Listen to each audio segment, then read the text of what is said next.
పుష్కర కాలంగా ఒకే చోట కీలక ఆఫీసర్ల సపోర్టుతో కుర్చీ వదలని లేడీ బాస్. నిధుల దుర్వినియోగం, అవినీతి ఆరోపణలు, మంత్రులను సైతం పక్కదారి పట్టిస్తున్నట్టు విమర్శలు. దివ్యాంగుల సంక్షేమ శాఖ డైరెక్టర్ శైలజ తీరుపై ఆరోపణలు. బీఆర్ఎస్ హయాంలోని అక్రమాలకు బీజం, నాటి మంత్రుల సపోర్ట్. ఒక చోట 2-3 ఏళ్ల పాటు పనిచేయగానే అధికారులను అక్కడి నుంచి ఇతర ప్రాంతాలు స్థానానికి బదిలీ చేయడం సహజం. కానీ ఓ లేడీ ఆఫీసర్ దివ్యాంగుల సంక్షేమ శాఖలో 12 ఏళ్లుగా పనిచేస్తున్న బదిలీ చేయకపోవడం విమర్శలకు తావిస్తుంది. బీఆర్ఎస్ హయాంలో ఆ శాఖను తన గుప్పెట్లో పెట్టుకున్న శాఖ డైరెక్టర్ శైలజ కాంగ్రెస్ సర్కార్లోనూ కూడా తన పెత్తనం చెలాయిస్తుందనే ఆరోపణలు ఉన్నాయి. కొందరు కీలక అధికారుల సపోర్ట్ ఉండడం వల్ల ఆమెను అక్కడి నుంచి కదిలించలేకపోతున్నట్టు ప్రచారం జరుగుతుంది. ఆమె హయాంలో జరిగిన అవినీతి అక్రమాల చిట్టాపై కొందరు సీఎంఓకు ఫిర్యాదు చేసినట్టు తెలుస్తుంది. దివ్యాంగుల సంక్షేమ శాఖలో జరిగే కార్యక్రమాల్లో పారదర్శకత ఉండదని, అన్ని రహస్యంగా జరుగుతూ ఉంటాయని విమర్శలున్నాయి. మంత్రులు, సెక్రటేరియట్, ఇక్కడ ఇట్లాంటి వాళ్ళు మస్తు మంది ఉన్నారు. ఇట్లాంటి అవినీతి పరులు, ఇట్లాంటి వాళ్ళు దునియా మొత్తం ఉన్నారు తెలంగాణలో.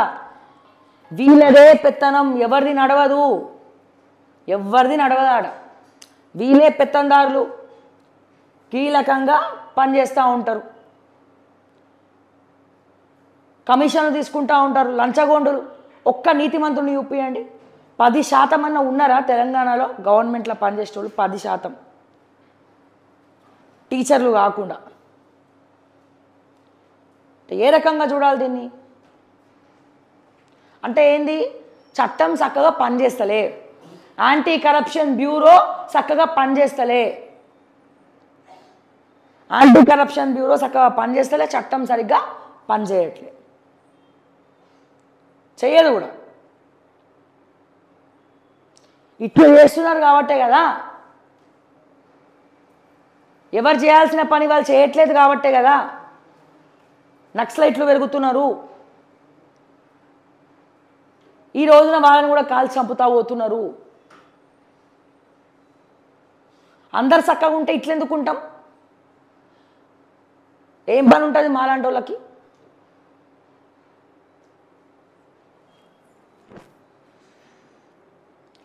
బీఆర్ఎస్ పాలనలో నిర్లక్ష్యం, అవినీతి. అందుకే కేసీఆర్ ఇంట్లో కనక వర్షం కురిసింది. ఉమ్మడి ఖమ్మం జిల్లాలో పెండింగ్ ప్రాజెక్టులు త్వరగా పూర్తి చేస్తాం. పాల్వంచ